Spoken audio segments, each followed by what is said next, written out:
Welcome to Evergreen Speedway's Hometrack Heroes on Seattle 11. Well, greetings and welcome. It's FEENAUGHTY night presented by Best Western Sky Valley Inn here on Hometrack Heroes on Seattle 11 from Evergreen Speedway. I am Caleb Hart. He is Derek Todoroff's favorite costume character, Benjamin Iman. Ben, welcome in. Should be a fun night tonight. We got a lot of stuff going on here. Yeah, Caleb, we got so much going on. We're going to throw a couple of Hornet rounds out you there, Stingers, street stocks, late models. A lot on store. I know I missed someone. As usual, it's a wide variety of stuff. We'll cap it off with a great late model race at the end of it. But first, like you said, we're going to throw Hornets at you a couple of times here over the course of the evening. The PRCBD Hornets will be on screen quite a bit. This is their loaded and large B feature here on the night. And let's give you their starting lineup with Adam Posse of Issaquah, the 74, Carly Gosler, Ada Sultan in the 5, Alicia Dixon, my former classmate, the 91 out of Marysville, sponsored by the Three Brothers Garage, and Zachary Boyat, the 37 out of Graham. Calvin Delaverne's in the 46R machine out of Snohomish, sponsored by Rep and Welding and Rail, starting next to Skylar Rhodes in the 03 machine. Donald Crawley's in the 222 out of Edmonds, starting out of Pro 4 Truck Regular, Greg Vaughn in the 9 out of Arlington. The 5th row is David Dixon. He is the 86 out of Stanwood, sponsored by the Three Brothers Garage. From Blake Stevens, the 153 of Ryan Richards to his outside starting 10th. 11th place starter, Brady Smith out of Everett, that's the 12B. And to his outside, Jacob Levitt, the 14X out of Buckley, sponsored by Jacked Racing. Shiloh Kritchner is in the 232 out of Bellevue, starting alongside the 50 car Youth Hornet graduate Caleb Williams out of Gold Bar in the Chip Happens Glass Company machine. Xander Crawley in the 212 and out of Edmonds in the McCormick Medical Distribution car, starting next to Roland Splon, the 33R out of Marysville, DC window tint aboard Roland. And Melissa Miners in the 69 bringing up the field. Caleb Hart, 4 cars will have the opportunity to transfer to the A main. Depending, it'll be the top for this event here, and then they'll join with all of the fast qualifiers for a full indoor field later tonight. Opportunity, but not obligated to. They can choose to go forward if they'd like. We'll see who makes it and what they decide to do with the rest of their evening as the field comes to the green flag, and they are already throwing the cars around and working through as we are on what looks to be the fairly traditional Hornet road course here at the moment. Running the road course tonight, and so they'll have this hairpin turn up onto, that's turn 2 of the 3/8 oval, and quickly Zachary Boyette looking to get to the lead around Adam Possing. They'll swoop all the way around here through turn 3 and 4 and then run back to the start-finish line and come across the line, but then have to take another left-hander back into the infield as if they were running the figure-8 course reverse. And as we've seen, those drivers that can translate that speed coming through the 3rd and 4th corner into the weight transfer section of the course and make it through without scrubbing too much tend to do the best. They're the fastest ones on the track, as unfortunately for the 74 of Adam Possing, he ends up stopped there in the middle section of the raceway, but we're staying green flag action for now. 20-lap A B main event here for the PRCBD Hornets. Yeah, that's right. We were 3 wide there momentarily with a pair of Dixons and De La Verne. Rookie Ryan Richards in the 153 looking to move his way forward. We'll go on board with Alicia Dixon in the 91. Following behind a fellow Dixon is right now they'll settle in. I think that's about 3rd and 4th right now is where David Dixon looking to make the move on Skylar Road. So it was 4th and 5th at that time. For the record, they did not teach a Hornet racing class at Eastmont High School class of 2001. So Alicia's going to be behind the 8 ball when it comes to that. That's fair. I could choose to make you feel old right now if you wanted. Please do. I was 1 year old. Wow. Yeah. Youngster. I am. Goodness gracious. Well, Richards is going to slip on through Alicia Dixon, and that's the spot for, I believe, 4th or 5th right now. And so Richards will be the car on the bubble looking to move his way forward for the final transfer spot. Dixon, Smith, De La Verne, and Crawley all kind of bunched up here as cars starting to fan out a little bit. We're clicking laps off fairly quickly, which is nice to see in one of these B feature, LCQ type events, whichever you want to call them. We don't want to spend all day on them. Dixon, that's a little Crawley action. That happens fairly frequently in this hairpin, Caleb, and the drivers really have to get up on the binders, and you'll see that happen as cars try to find the line there. As David Dixon's going to go around Carly Gosler for 2nd. There's a nice save by Alicia in the heat of the moment, and a big thank you to Brandy and Brandy Hood Promotions and her team for all the in-car shots that we have available to us here on Hometrack Heroes. Always a nice thing to mix in. As we watch racing a little bit further back, there's a look at your leader, Zachary Boyat, putting somebody a lap down and really stretched out the advantage so far. So good for Boyat. Yeah, 5 down for Boyette right now. It's 6 down as he crosses the line. He's been on cruise control since he jumped to the lead after lap number 1, and he's looking good right now, and would have the opportunity to advance if he chooses at this point. Dixon, Gosler, and Richards, I bear the other drivers here, as Ryan Richards giving a bit of the bumper to Carly Gosler, and real good run. It's 2 brothers, Ryan and Tyler Richards, that are sharing this car this year. So Ryan in the seat tonight, and Wright gets around Gosler and moves up into 3rd in a podium spot right now with an opportunity to transfer if he'd like. Richards looking very good. That car you can see, and this is a really good visual representation of the weight transfer that we're talking about. Coming through that corner, all the weight in that car slung all the way to the right, pushed him way up the racetrack, so he's going to have to gather that back together to make some better corners if he wants to try running down the guys up in the top 2 in Boyette and Dixon right now, who have built a nice little pad for themselves 8 laps into this. Yeah, the speed shot really showing you how nice of a pad they have built, and this is right now the spot for that final transfer spot between the 03 of Rhodes and the 12B of Brady Smith. This is the bubble battle, and we'll see which one of these drivers will have that final top 4 spot and could potentially transfer. And David Dixon was closing in on Zach Boyette, but right now we're not quite there, so we'll focus on the battle for the final transfer spot. Way up the track goes Rhodes, and Brady Smith's going to say thank you very much and just waltz on through up into 4th in your final transfer. That big push hurt him on corner exit. Smith really whipping through with a lot of speed himself, so Brady Smith looking good. We'll see if he can advance a couple more spots, and then again, if you make it into that top 4, you have the option to start at the back of a full, and mind you, fully inverted A main event for the PRCB Hornet A main event. You're not just going to be starting 21st or 24th somewhere, but you're starting right behind the fastest guys through qualifying during the day. Yeah, which could be an advantage or disadvantage. Those cars are going to move their way forward fairly quickly, we expect, but it might also be a good opportunity to follow a line, follow through, let them create some space and walk on through with them if your car can kind of hang with them. The Hornets do run full inverts every time out, so your pole sitter is the last car in the field, minus obviously any cars you choose to transfer behind it. Right, fastest guy will start 20th on the field every time, and for those transfer cars, that puts them at a slight disadvantage. In terms of, hey, these are the fastest guys in the field right in front of me. There's going to be no gimmies in picking up early position there within the race. You're going to have to exercise a lot of patience before you may have the opportunity to move if you're one of those B-feature transfers. Yeah, right here, Brady Smith going to go down the inside with Carly Gosler. This is your battle for the transfer spot right now. It was Gosler, the 5th car that had that final spot, but Brady Smith going to nab it right here. Looks like got my positioning slightly out of order there, Caleb, but now Brady Smith up into that final transfer spot. You know, even though you made an age joke earlier, I'll forgive you. That's your one mistake for the night. Don't do it again. Oh, for the night. I mean, he's generous. Usually I get 1 for the year. Yeah, we got 2 hours here on the show, right? So yes, we do. You've got 1 mistake in 2 hours. And all right. you already used yours. Thankfully, we don't have any trucks on the program, but we do got some physical racing. Rhodes and Gosler, a nice little tire smiley up in the left front fender of Gosler. I think it might be hooked together. Yeah, and they're not getting away from each other to the point where Rhodes is going to lose a spot there. So the position that he beat and banged his way forward is now gone as the 212 has picked it up. And Calvin De Laverne getting another big shot into the 5 now through that hairpin, and De Laverne can't see anywhere. The hood is flown up on Calvin's car. Where do I go from here? Well, you got mirrors. Oh, he gave up. No, yeah, but he made it work. I was thinking when the moment was happened, if you're a driver in that situation, slam on the brakes. Will that not fling it back hypothetically? No. Okay. No, just keep running.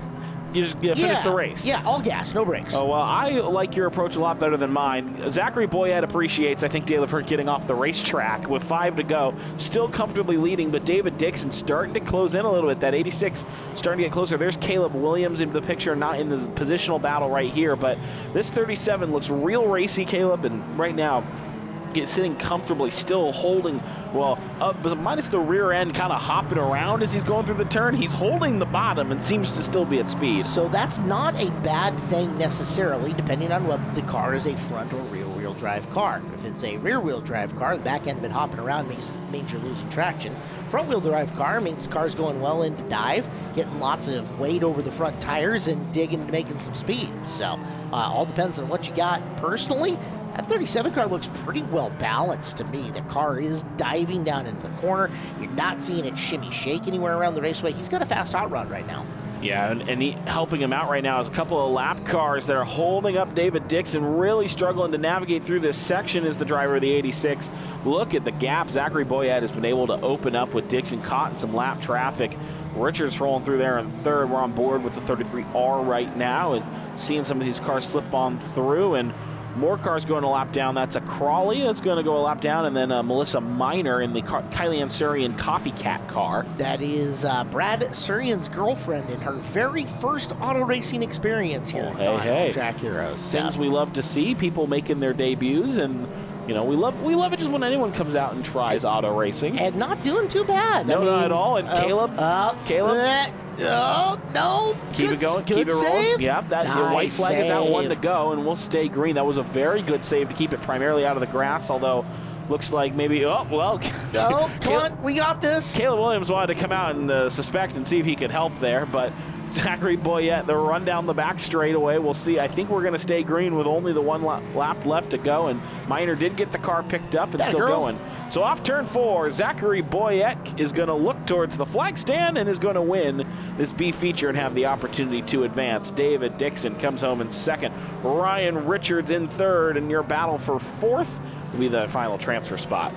Well, we got a second. Here we go to the podium. Give it to Brady Smith. Well done, Smith. Crawley made a really good run from up in the back of the field to end up taking the 5th position here. And, you know, normally we are B feature and just move it straight on forward. Today, I think we got time enough that, I don't know, let's give them some accolades. Let's hand them their flowers for a minute. What do you think? Yeah, I think it's a great idea. We'll catch up. We'll head down and we'll catch up with a couple of the drivers who ended up choosing not to advance from the Angel to Win Casino Resort Winner's Circle. All right, Jacob, you came out, you weren't at season opener, you had some issues with the car. How does it feel to get back on the racetrack? It feels so good, especially with the straight car. And yeah, it's a lot faster than my old one. I would say you put a lot of work now since I've been following you. How does it feel to just have a great car and hopefully make the A main next time? It feels really good. It handles super good, way better than my old one because it's actually straight. But yeah, I'm looking forward to the season. All right, sponsors who gets you out here. Pivotal HQ, Mobile Toys, Mom, Dad, Bruce Brothers Racing, Thank God, and I think that's it. I have a lot, but I don't remember. All right, third place for the B main, Jacob Levitt. All right, Zach, couldn't quite make the A main, but man, your car was dynamite fast in that B main. Tell me what you do to the race car. Nothing really. I guess I just shoot my gap when I had the chance, and I don't really know. It just had to be luck. All right, sponsors who gets you out here, buddy. I want to thank my mom and dad because they helped me out a bunch. I want to thank my fiance, Kyra. And I want to thank my brother, Alex. He's running here in the late models tonight. And my grandma and grandpa. All right, winner of the B-Main, Zachary Boyette. We're back here on Hometrack Heroes on Seattle 11. Thank you for spending your Sunday night in with us, Caleb Hart, Ben Iman, and Ben. Let's go. Tire Pros Street Stocks for their second A-Main event of the season coming up. Yeah, we're excited. A good field of Tire Pro Street Stocks rolling on out, and we'll introduce to them as our pit cam's catching up a special guest up there helping throw a green flag. Steve Potasic out of Snohomish in the Lang Automotive Machines on the front row, starting next to the 18J. Jackson Beckel out of Snohomish in the Fast Eddie's Tire Pros machine. Austin Camps in the 69 out of Monroe, sponsored by CAG Knight, and he'll start next to Marty Sokolsky in the 89 out of Woodinville, the Bob's Heating and Air Conditioning machine. Row number 3 is Kenny Erickson, the veteran out of Tulalip, sponsored by Central Welding Supply. To his outside, Scott Lacrosse, car number 28 from Monroe, sponsored by University Audi of Linwood. Row number 4 to the inside, Aaron Pullen out of Snohomish, and to his outside, it's Brian Thornborough. He's out of Oso, the Grumpy's Field Service, number 13. Mark Sandoval's in the 44 tonight out of Arlington in the Complete Landscape Edging car. Start next to night number 1's winner, the 41 of Mark Hubbard, sponsored by Mary's Towing. And then Devin Jenkins brings up the rear of the field in the 67 out of Maltby, sponsored by Pacific Northwest Traffic Control and Supply. Just for context, was Megan our special guest in the flag tower. Thank you, Bacon. So, interesting field. Your defending track champion with a new-to-him car, Steve Potasic on the pole. Reigning Rookie of the Year to his outside, Jackson Beckel. And our first week's feature winner starting almost tail end Charlie. That's right. New rule this year. You win a feature, you're adding a little bit of weight, and you're going to the rear of the field. And so Mark Hubbard will have to march his way through a sea of Camaros and a Monte Carlo if he wants to get towards the front. Green flag is out. Jackson Beckel from the outside has got the nose on Potasic early here.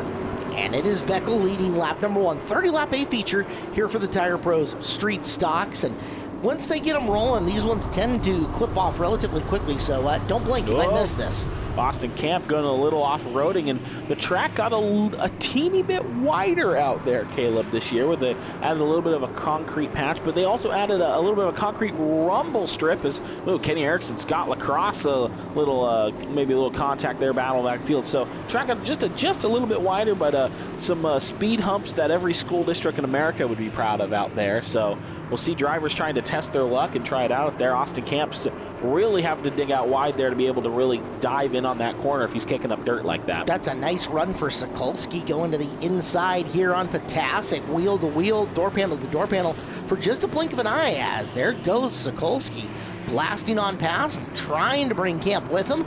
Camp had tried to get there, but Potasic gets down to slam the door closed. Pushes a little wide, though, through the apex of the corner. Now Camp with his opportunity coming off the bottom of 2. Yeah, I caught up with Steve Potasic pre-race, and he told me there's a series of changes and different things he's working on this car. You mentioned Caleb. It's new to him. It is not the same car he won a championship last season, and that car is actually now blue, numbered 41, and is right behind him. But there's a multiple series of these things that he wants to work on is going to change, and something also that's been changing for Steve in driving is he's also pulling double duty now. This is not the only time you're going to see Steve Potasic tonight. Is actually the caution flags to come out, and Devin Jenkins is up in the Serengeti. All right, let's check and see what ended up sending Devin off into Never Never Land here. We got one replay look at it from back straightaway. As it comes off the corner, there's Devin with the telestrator that's still not at our beck and call. Oh, yeah, he got the little death wobble going into the turn before he ended up out in the green grass. Yeah, when the car starts to wobble like that, it tends to be kind of hard to get back out of control, and Devin's going to slip up into the dirt. Yep. Oh, hopefully damage is at a minimal for Jenkins. First week of actually getting main event action for him as he was here in opening week, but had to fight the gremlins down and didn't get out for the A-main. So Devin's going to get some valuable seat time if he can keep going, which I see. Yeah, there he is. There we go. All right, cool. So we still have all 11 out there. 2x2, big opportunity for Sokolsky here. Getting to start all the way to the outside of Beckel. Doesn't even have to run him down. Just gets all of that track space free of charge as we'll go side by side here on the restart. Yeah, we've shuffled a little bit. Steve Potasic's going to be all the way back on row 3, starting on the inside. Mark Hubbard now to his outside as they're going to roll off turn 4. Jackson Beckel with control and coming together. Good jump for both of them off the start. Beckel's looking to hold that low line. Yeah, really stays planted well. Sokolsky looking to fight. Now he's going to have to potentially defend from Austin Camp to the inside. The ARC Racing teammates want to go 1-2. Wheel to wheel, they'll go for the second position. Camp getting past Sokolsky. He will make the pass, and now into the 2 spot will go Camp as Sokolsky right back down to the bottom, and a little love tap at corner entry. Camp does a good job anticipating it and driving away from it. He'll hold 3rd or make it 2nd at the time. You go on board with one of the rookies of the field, Aaron Poland, in the number 7 car. This car previously piloted by Mike Shimmick, so Aaron hopping in the wheel and getting to bring this car on out and turn some laps as Hubbard and Potasic side by side. And I wonder if this is a little weird feeling for Steve as he looks and goes, well, that used to be my car, but this is my car now that I'm in. Maybe it gives him a strategic advantage of knowing what the car can and cannot do as well, although Hubbard's going to have a slightly different driving style than Potasic will, as Hubbard's going to make his way up and around, and at least for right now, looks like he's got the position. To the inside, you look at the Poland car, right-hand side of your screen, and that is still Mike Shimmick's car, by the way.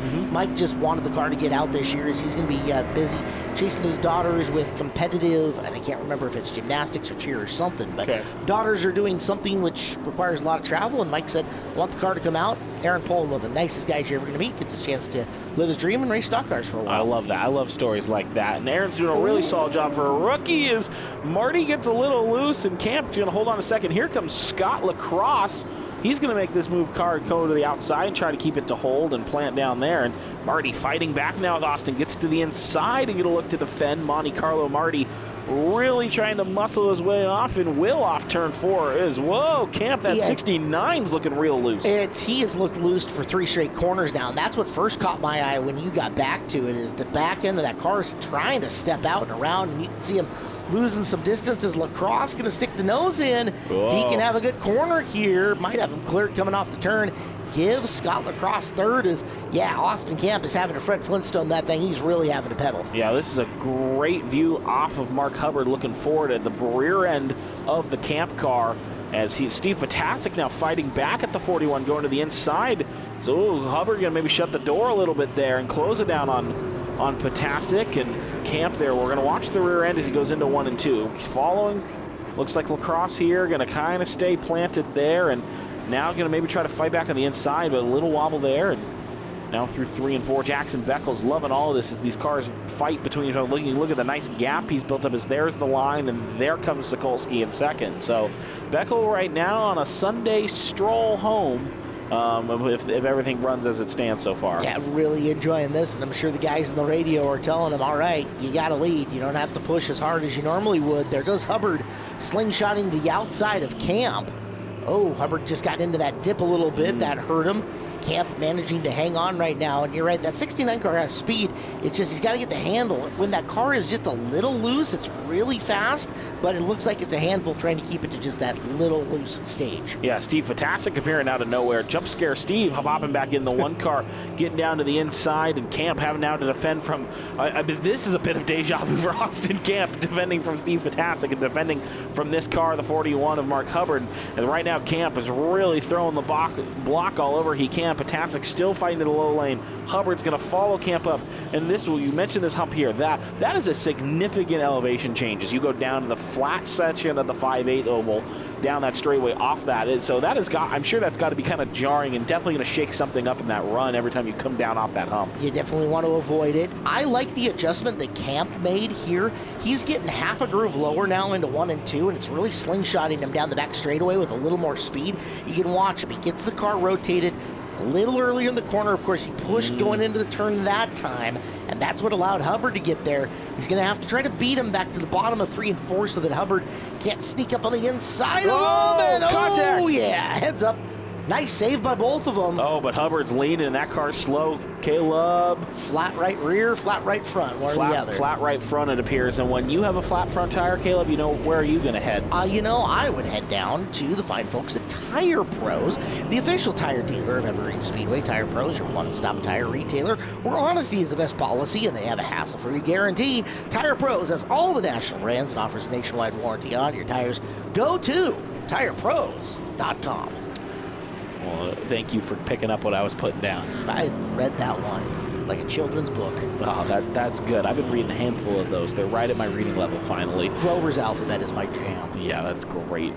So Marty Sokolsky now defending from Scott Lacrosse. Contact between Hubbard and Camp, and I don't know if Potasic was involved in that at all or not, has meant this gap has opened up even further, and Jackson Beckles got about a whole straightaway back. Here's the battle for second and third, and then you can see now Camp, this huge gap back from the podium positions for Camp and Potasic.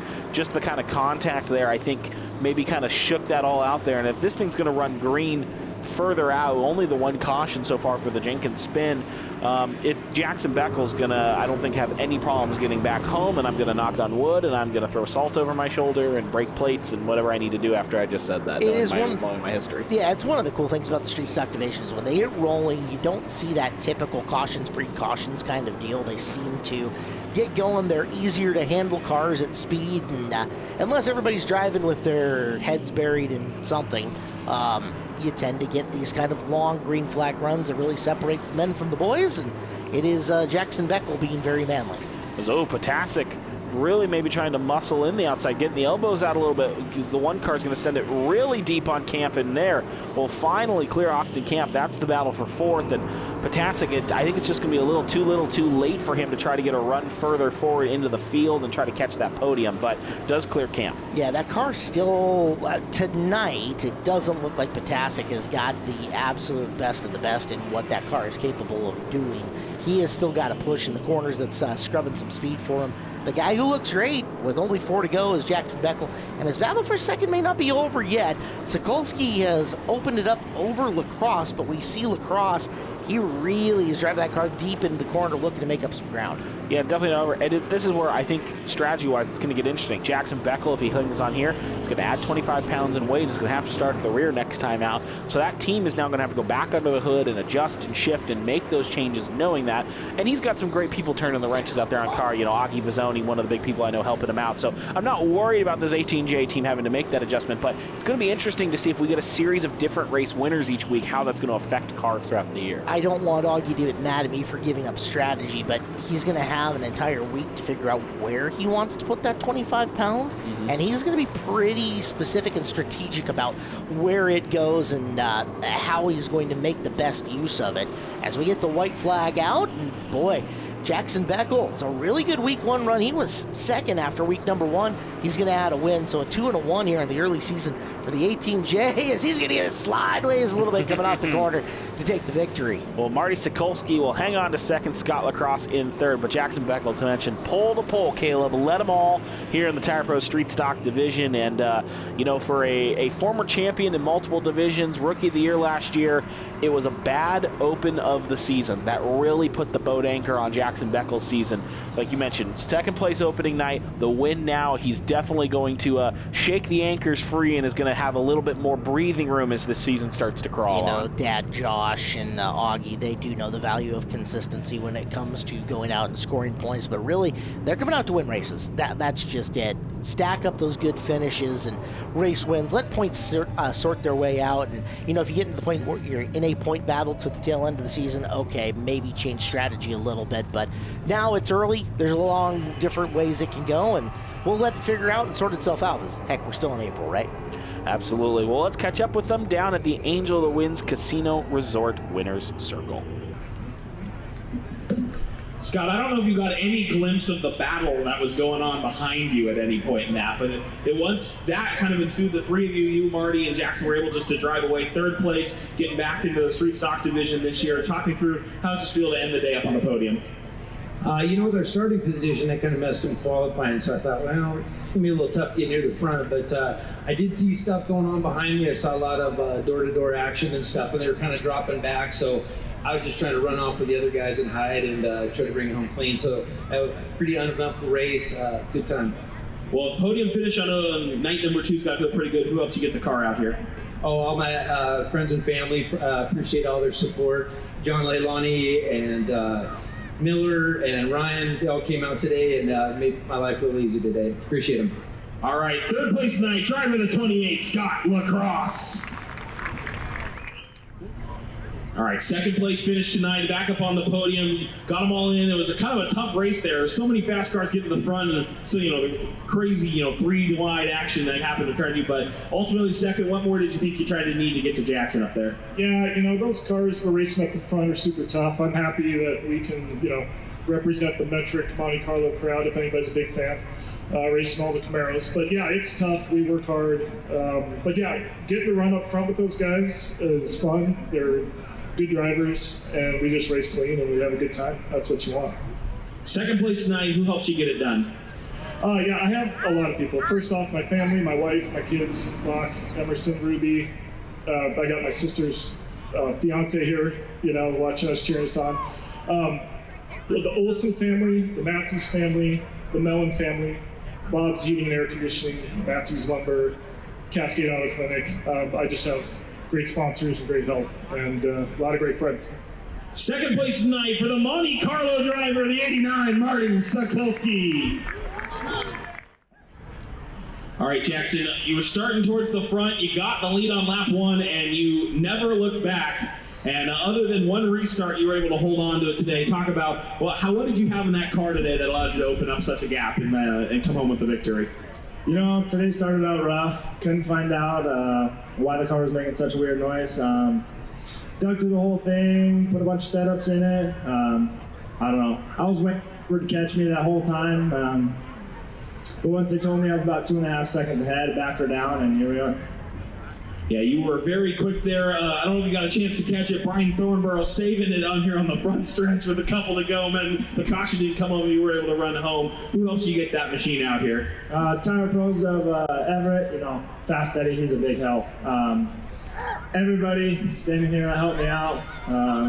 You know, Marty, SSH Enterprise, PTM, Augie are huge help. Hottie Hair Lounge, Napa, Joe's Racing Products, Genesis, HVAC, Flat Holland. I think that's it. All right, I'm sure this is not the last time we'll see him up here this year. Jackson Beckel in the winner's circle tonight for the Tire Pro Street Stocks. It is FEENAUGHTY night presented by Best Western Inn, Sky Valley, here on Hometrack Heroes on Seattle 11. Caleb Hart, Ben Hyman, PRCB Hornets coming up next. It's A-main time, 30 laps for them, full invert on the field, and a whole host of cars out on the racetrack, Ben. That's right, they're going to be let out. So full invert means our final qualifiers in on time. We're going to start at the front of the row. Joseph Villarreal is out of Vancouver in the 029. He'll start alongside the 33X. Jeremy Matthews out of Kent in the Pacific Metallurgical Incorporated car. Bobby Hauk in this throwback schemes in the 55 out of Snohomish in the Snow Valley Farms machine. Starting next to Dempsey Graham pulling double duty tonight, the 06 out of Duval, the Duraflap custom mud flaps machine. Third row is Randy Moffat, the 102 out of Everett, sponsored by B&R Drywall, and the Waltzwood Company 024 of Donna Gillespie out of Salem. Row 4 to the inside, Calvin Miller, the Skookum Brewing 49 out of Arlington, and the G2 is Brad Gruhl. He's from Gold Bar, sponsored by Estes Heating and Cooling. Pat Folgers in the 30 out of Arlington in the Olympia Pizza Machine. Starting next to Trinity Reppin in the 45 out of Snohomish, the Reppin Welding and Rail car. Zach Dixon's in the 67 out of Marysville. It's the Color Specialist Premium Quality Car Paint Service car. Next to the 016, it's Bobby Fisher tonight out of Snohomish. Seventh row is Christian Miller, the 77 from Everett, sponsored by Turbo Espresso. The outside of him, rookie to the division, Frank Mirabelli, the 99 out of Redmond, sponsored by Acer Meadery. And then Gino Solomon, the 17S out of North Bend, Eastside Equipment Rentals, and the 00 of Dan Miller from Everett, Fast Eddie's Tire Pros out of Everett. Peyton Hopp in the 16 out of Snohomish in the Cut Shop, a Woodinville machine. Starts next to tonight in the 43, Zach Bristol, subbing in for Damon Claiborne out of Granite Falls in the Kia of Everett car. And then our three transfers out of the B-main, Caleb. David Dixon in the 86, the Three Brothers Garage car out of Stanwood. Ryan Richards, the 153 out of Lake Stevens. And Brady Smith, the 12B out of Everett, choosing to join us in the A-main. Boyette took his trophy and went home. He went back to the trailer because there's another Boyette Racing. Aha, fair. But he took the trophy nonetheless. He did not come out to race with us for the A-main. That is the key. Nope. So 23 cars?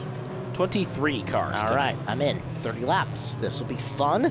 Villarreal and Matthews lead them down coming off the corner, and we are green for the PRCBD Hornet A-main event. So running the road course that you would have saw during the B main event here in Joseph Villarreal, a typically fast car we see leading laps here is out to start. Bobby Hauk gets the inside lane. That's going to be helpful here with the hairpin. Jeremy Matthews gets pushed out. Dempsey Graham going to get the muscle out. We're going to go three wide cars. Fanning out everywhere around that hairpin, just trying to find room on the asphalt. Wow, Bobby Hauk quickly trying to make a lunge for the inside, and it's going to clear Joseph Villarreal. It's going to lead lap number 1 to the Haukster. All right, Hauk's got the early advantage. That is Miller in the black with white, number 49, trying to thrash his way to the inside of the 06 of Graham. They are wheel to wheel for a minute. Graham coming off the hairpin a little bit better. To the inside again will look Miller as they get into the corner in the battle for the top 3. Yeah, Calvin Miller coming out for some fun today, he told me pre-race. Just obviously he's running in the Northwest Pro 4 Truck Series as Dempsey Graham getting a little sideways after some contact. Did well to catch the car and let it correct. Didn't let it step out on him, but this is he's just coming out for some fun running this Hornet, and he was just kind of excited to get out and race and do some more road course and racing this year, and just having a good day. Seat time is seat time. Yeah. Even if you're turning right and left at the same time, it's all experience and it all matters as we look at the Brandy Hood Promotions shot. the rear-facing shot there from the Bobby Fischer 016, as we have got that battle going on once again. Villarreal going to drop a spot to Dempsey Graham. Yeah, cars fan out everywhere. We're looking at a lot of fast cars, including Bobby Fischer, Mirabelli, Miller, all around there, and cars quickly fanning Jeremy Matthews. They're going to be 4 wide for just a moment, now 3 wide. And you can see how the traffic with these full inverts can really affect you. Frank Mirabelli, who's a car with speed, we saw him starting towards the rear of the field, decided to take that outside lane. It closed up really quickly. Dan Miller chose to step to the inside, got around a couple of cars, and is able to put now about 2-3 cars between him and Frank. Out near Don Fairley's beautiful manicured grass is where they're about racing right now, who, by the way, if you see Don, ask him about advertising at Evergreen Speedway. Yeah, you know, Don is never too busy to take a phone call, and especially if you hand cash through the phone like an old cartoon. That's an interesting way to do it. It is. Acme style. It's quite effective. I love it. Trinity Reppin trying to make the move up the field in the yellow 45. Bouncing around like a pinball there off of Christian Miller, and it's going to cost her a spot coming through the hairpin as we get a look. Bobby Hauk, 5 in. He's led them all so far and looking very, very strong. One of these deals, Hornets, less cautions than you would expect. You can rabbit in front of the field, and if it holds, that puts you in a really good spot. Yeah, it's with the course being longer than, you know, just the oval course is, and with there being a lot more room, the smaller cars, it kind of takes a bigger stack up as, whoa, we got cars in the air. Zach Bristol, Dan Miller, everyone stays pointed around going the right way, but we'll see how that affects the 43 tonight in his performance. Yeah, sometimes if you just get out and it just kind of cards fall your way and nothing packs this field back up, you can stay out there. Bobby Hauk's got a quick race car. We know that, you know. And we know that he's been working in the offseason, saw him out here testing, getting the car dialed, and, you know, new number, new scheme for the year, and just, I know he's really dialed in and looking to get this year started off right. Didn't have the best qualifying effort, starting inside road number 2 here on this main event, but hey, you can only do as best you can and let the cards play out, and right now, Hauk taking full advantage as it's him, Graham, and Calvin Miller 1 through 3. We go in car with the previously mentioned Trinity Reppin on the right-hand side of your screen. Yeah, trying to navigate, looks like behind the 102 of Randy Moffitt. I believe is that, no, that's not him, but it had a 102 on the back. Oh, no, it is Randy. Okay, I don't know why I got confused. Just look at the helmet size. You can always tell when it's Randy Moffitt. That is true. Maybe I was just subconsciously setting you up for that one. Thank you. Absolutely.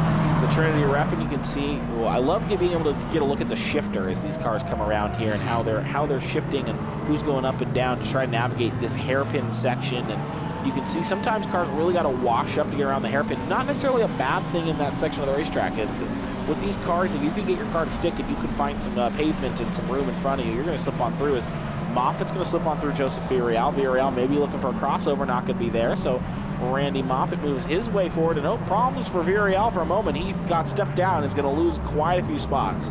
Taking a look at the Reppin car from the inside, and you can see the cleanness of the build, that really nice sheet metaling around in the cockpit area for Trinity. That's a nice build, as usual you will see from the Reppin build cars. And our second straight driver that we went in cockpit with that had gloves on. I know, well Caleb, played. You haven't had an opportunity. Everyone's maybe finally heeding your advice or risks getting shouted out on Hometrack Heroes. I have shamed them into be better fire protected. Well, maybe we can make a note for the editors to get us some onboards without gloves to make you at least to make me mad. To make you mad, and then give us the telestrator so you can just angrily circle them like multiple times. I'll need green circles for those ones. There we go. Or there red. we go. This is a good battle for second that we've got going on between Graham and Miller. And Dempsey Graham, you're going to see him in a late model coming up later. He's worked really hard on that late model program to get it up and going. Nice to see him having some success, though, here in the Hornet in advance of that, as they're all trying to chase down this guy, Bobby Hauk. Now 13 and 7 to go, and we are 3 wide further back in the pack. Reppin on the far outside, Dan Miller on the inside, squeezing around the 16 of Bobby Fischer. Yeah, 3 wide action. These are some fast cars like Bristol's back here, Miller's back here, Hop's back here that really have not been able to make their way forward, Caleb. Not sure if it was just, maybe they missed the air pressures today. I know we saw some contact between Dan Miller and Zach Bristol, but surprising to not see these cars quite march as forward as we were expecting. We're on board with Zach Bristol now, and another driver with driver gloves, to maybe the chagrin of Caleb or the grin of Caleb, not sure. No, happy for Zach, smart. You got to invest in good safety gear. And you want to watch how much this car is going to move around here, and watch how calm with his hands Zach is, that's not a lot of overcorrecting there, and with time to downshift and pull his hand off the steering wheel. It's part of the reason that he's a multiple-time track champion and a NASCAR regional champion. Bristol really good through that weight exchange portion of the course. Yeah, Zach, and as I've told a lot of the Hornet drivers in this field, beware, beware. The Zach Bristol terror ends here, because after this week, Damon Claiborne expected to be back in the car. Zach not contending for a title this year. He means it, going full on his mini stock program that he's running with Nat Barber in that 97 car, and so that looked really good on week number 1. Yes, it did, and we'll get a chance to see them here soon again in a coming week. And so right now, Dempsey Graham is really having to fight Calvin Miller. That's the battle for second and third, and we're on board Zach Bristol behind Peyton Hopp and further back in the field outside the top 10 right now. Yeah, it's kind of been a shift, Caleb. Some names we don't normally get to see kind of hanging towards the front still at this point in the race.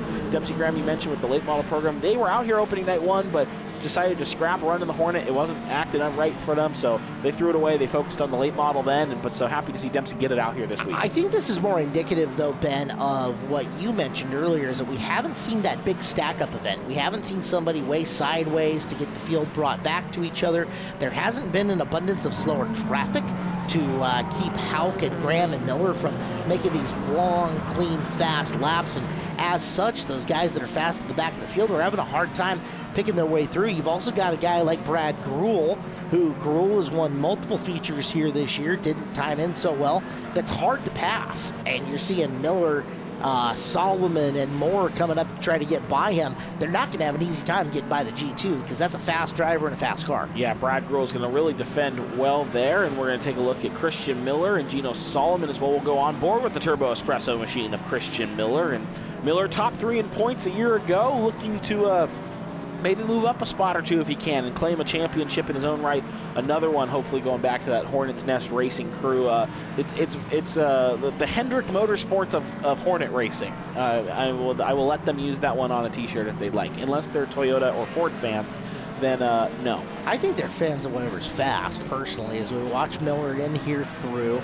Boy, that's a real snap corner from Gruhl, and you can see how it affected the speed of the G2 car, allowing Miller to make up some ground. Again, it's about being smooth. You don't want to be sharp on these. You've got to keep your momentum up and keep from scrubbing speed. You know, these are supposed to be very stock cars. They don't have an overabundance of power in them, and that's going to keep a priority on keeping your momentum up and not scrubbing speed whenever possible.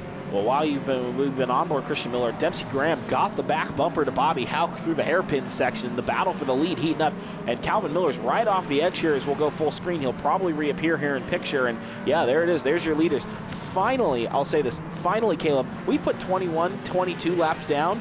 We're finally hitting lap traffic. Yeah, now we get to the back of the field here on this one with more fast guys trying to get up. Look out. They stack up coming off the corner with Houck and the 06 of Graham. Everybody's got to calm down. And speaking of which, visit PRCBD in Arlington for all your CBD products. For people and pets, PRCBD has help for all kinds of aches and pains.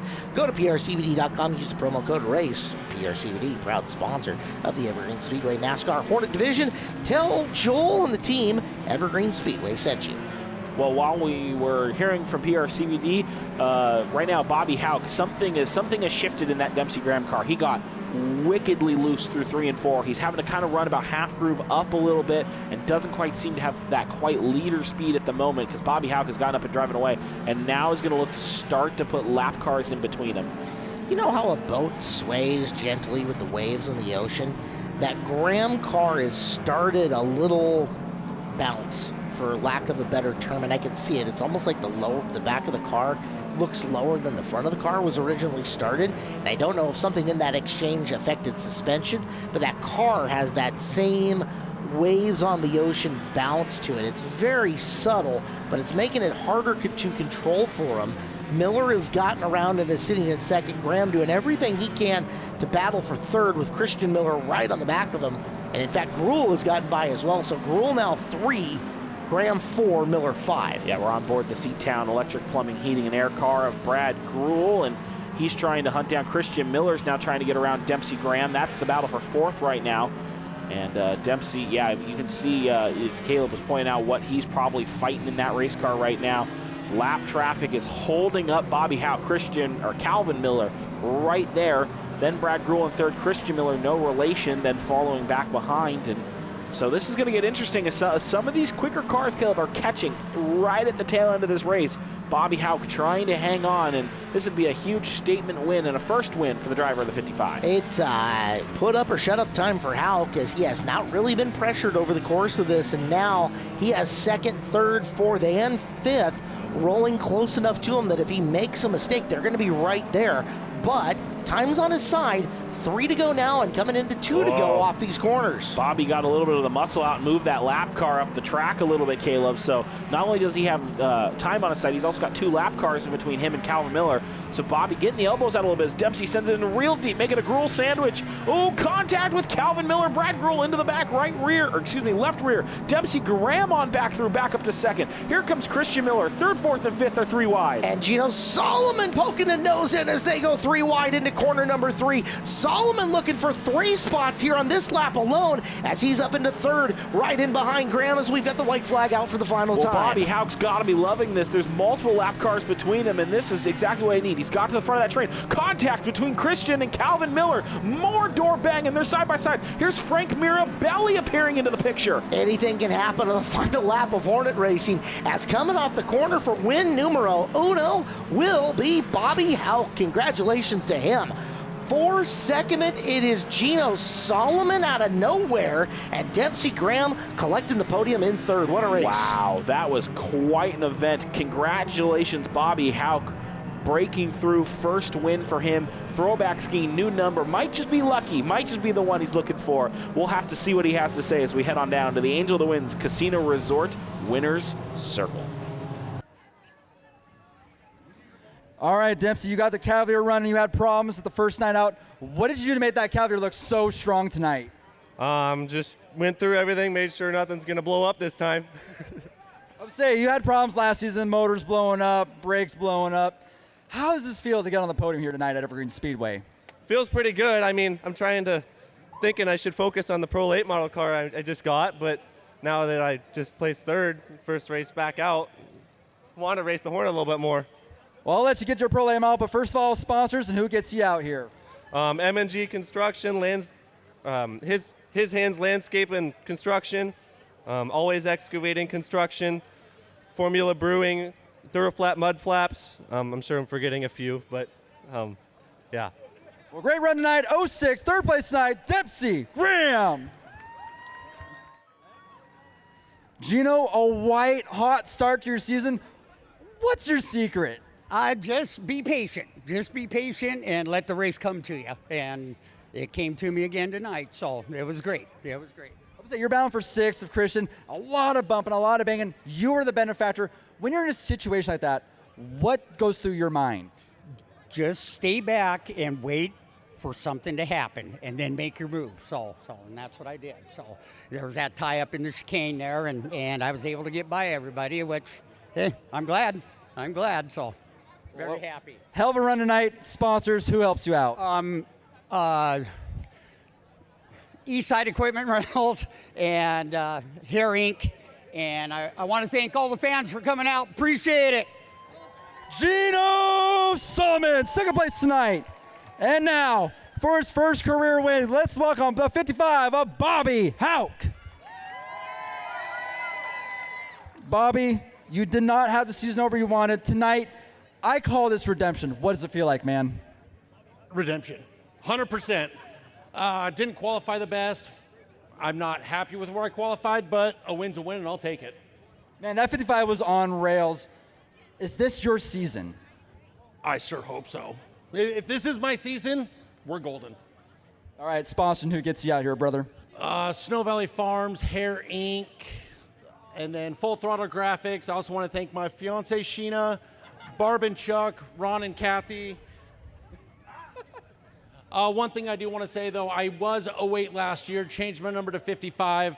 This win is for also Ron Stelz, and then I lost my parents 2 years ago. This one's for you, Mom and Dad. Ladies and gentlemen, Bobby Houck, winner tonight! Hometrack Heroes continues on here on Seattle 11. I'm Caleb Hardy's Ben Hyman. Ben, it's time. All-Ply Roofing Legends next out onto the raceway here at Evergreen Speedway. And as usual, a very large field of these drivers ready to go 30 times around on the 3/8. It's Kaylee Decker who's got the pole. She is the 68 out of Duval. Clean Spot Car Wash is her sponsor. Jeremiah Johnson to the outside of the front row, and the 13 from Linwood Weather Right Roofing Inc. Row number 2. Andrew Reel on the inside from Corbett, Oregon, the Sharp Transportation number 20X. And the 30B from Camino Island, Dirt Cheap Sewer sponsors Braden Wager. Danny Arnold pilots the 11 tonight out of Puyallup in the Northern Environmental car, starting next to Damian Harris. In the 20 out of Lake Stevens, the Flow Master Gutters machine. Jaden Luce in the 19 out of Issaquah, the Orca Bin Wash car, starts next to the 10 Mountain Dew man, Chris Thompson out of Snohomish in the Weather Right Roofing machine. Row number 5 is Chris Belanca. He's from Parkland, the Stadium Thriftway number 42. He's outside the 86 of Joe Decker from Duval, sponsored by Joe's Tree and Timber. Row behind them, the 51A is Antonio Bianchi out of Langley in Goodwin's Greenhouse's car. And to his outside, Josh Velock from Edmonds, the Diamond Trucking School Inc. number 76C. Steve Potasic is pulling his second race of the night out of Snohomish in an LB Motorsports car, starting next to the 15D. Davis Jacobson, he's out of Wilkinson in the Evergreen Concrete Cutting Machine. Jeff Mueller in the 86X tonight out of Lake Stevens, the Thermotech Powder Coating car, start next to the not reigning because you can't defend it, but Rookie of the Year from last year, Ian Humphreys in the 53 out of Renton in the Wicked Raps car. Back 4, Adriana Camp. It's the 9 car from Monroe, sponsored by the Legal Umbrella. Brian Grant from Maltby, the Unknown Tattoo 29. Jeremy Allegra from Arlington in the 31. And the multiple-time Trek champion from Monroe, it's the Mazda of Everett 11C of Chad Sinner, starting tail end Charlie on the field. Should be an interesting run for Sinner up this pack. Let's see what kind of progress he can make. If a driver is a shoe-in to win the Big Mover Award for this race, I think it's going to be Chris Sinner. Starting on the tail end of the field, Caleb had problems in qualifying. Only driver unable to get a time down, but he did come over and cross over the timing line, so he is. Here we are, and so it's going to be a march and a campaign for Chad Sinner to get his way forward. Well, let's see what Kaylee Decker can do up at the front of the field. She has got the early advantage. Set Decker to the early lead. Reel has moved into second. And there is Wager third, and we might have a leave change coming off of turn 2. Yeah, it looks like Kaylee Decker had a bit of a push there. Going to open the door for Andrew Reel to slip on through and make his way up and into the lead. Andrew Reels, whose cars looks like maybe some contact further back in the field. Saw some cars and some smoke there, but we stay green as things run. Andrew Reel looking for his first win here in a Legend in 2026 at Super Speedway of the West, a multi-time feature winner last year, and also picked up probably one of the biggest wins a driver can pick up in the Northwest last year in the Idaho 200. Very successful in his driving career so far. However, if he's got a rear view mirror in that car, he's going to have a lot of Braden Wager right now, as Wager's made his way to second and is all over Reel for the top spot. Yep, Braden Wager has spent a lot of time, Caleb, really getting this car dialed in, and he told me, he's going to run here. There's the jump to the inside line. That's the John Zaretsky line, dipping all the way down below that white line and really holding it, and throws it, plants the car in front of Reel.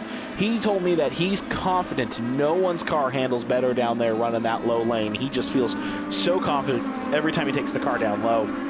And so far, it's been proving successful. He leads so far here. He picked up the win opening night. On the back of him, Andrew Reel using some front bumper to let him know that he's still going to be around in second. Reel 2, Decker settling into 3, and your top 3, about a 4-car length gap between the rest of the pack. Yeah, cars battling out for position behind them. We're on board with Antonio Bianchi, our friend from north of the border, trying to hunt and pick up some cars. It was a good run for him opening night as well. Here's Damian Harris on the back of Jeremiah Johnson, the battle for fourth. Jaden Luce, another driver who's returned to competition, looking to move his way forward, involved in a pretty gnarly Legend accident for as Legend accidents go last year. Him and Danny Arnold got together and they met that straightaway wall on the front stretch, and if you haven't seen the photos for it, Caleb, it just mangled the race car. But Jaden and family and team, really worked hard, got a car, got it put back together, and indeed, is where we got cars around. Chris Thompson's 10 is around. That'll cost him some spots, but we managed to stay racing in this one, 8 down. and 22 to go. Of note, by the way, Sinner has already picked his way from 20th to 13th, so Chad's on the move. Yeah, no surprise there for the multi-time champion of this division. There's only been, is it 4 now? 4 total champions of this division? Sinner 4 times. Yep. Oh, cars together coming off the corner as we have got one around in turn number 2. Johnson's 13 car is the one that's going to be stalled out coming out of the corner. And fingers are pointing, yellow flags are waving, traffic lights are on, and everybody should be slowing down. Yeah, we'll have to take a look at this. Yeah, should be is the key word there. Let's take a look at this, and here's Johnson, Harris, and Jaden Luce, and Harris is right on the back bumper of Johnson. We're looking to get to the inside there, just enough of the door openings to get the nose in, and makes contact there, and then contact with Luce as Jaden Luce has to go run through the grass out there, and you can see Don Fairley's going to have some strong words for Jaden Luce. Let's go on board with the driver of the 19 now. 2 race cars, 1 spot, they don't fit. Nice to see Luce get up into the green grass. And that can't be fun. Well, doesn't do any damage up there, right? No, but that's a bumpy ride. All right, so right from the nose of the Harris car, I think is right on the back bumper, coming through, and, well, 2 cars, 1 spot, that's bad math. Yeah, bad math indeed. And look, I'm not the one to talk about math, but that's okay. That one did not equate. It did not. So we'll have some cars moving their way out of the lineup. We'll restack them, re-rack them, and send them back out with 9 down and 21 to go. And sure looks like you have got at least one of the cars involved in the incident at the back of the pack. And 2 of them. Yep, 2 of them to the back of the field. So Wager and Reel is going to have the front row now. So Andrew Reel is going to get a chance to start right alongside Braden Wager, Kaylee Decker, and Jaden Luce, row number 2, Antonio Bianchi and Chris Belanca. That won't be confusing. Bianchi and Belanca. Yeah. Tell me to, 5 times fast that one. With a side of chicken parm as we come out of corner number 4. There you go. And Braden Wager's going to really kind of pinch this low lane, and look at how low he's getting, keeping that car barely on the racetrack at times. And now these cars are pretty even going into 3 and 4. This is a good fight from Andrew Reel on the outside right now. Wager's going to have to really look to hold on. It's going to be kind of a drag race back to the line here as they come across the line. Give it to Andrew Reel at the line. Jaden Luce falls in line for 3rd. Might be Wager, though, coming out of turn number 2 as the low groove through 1 and 2. Clearly superior right there. And just like that, Reel's going to fall back into formation. He's lower than Wager coming off of turn 4.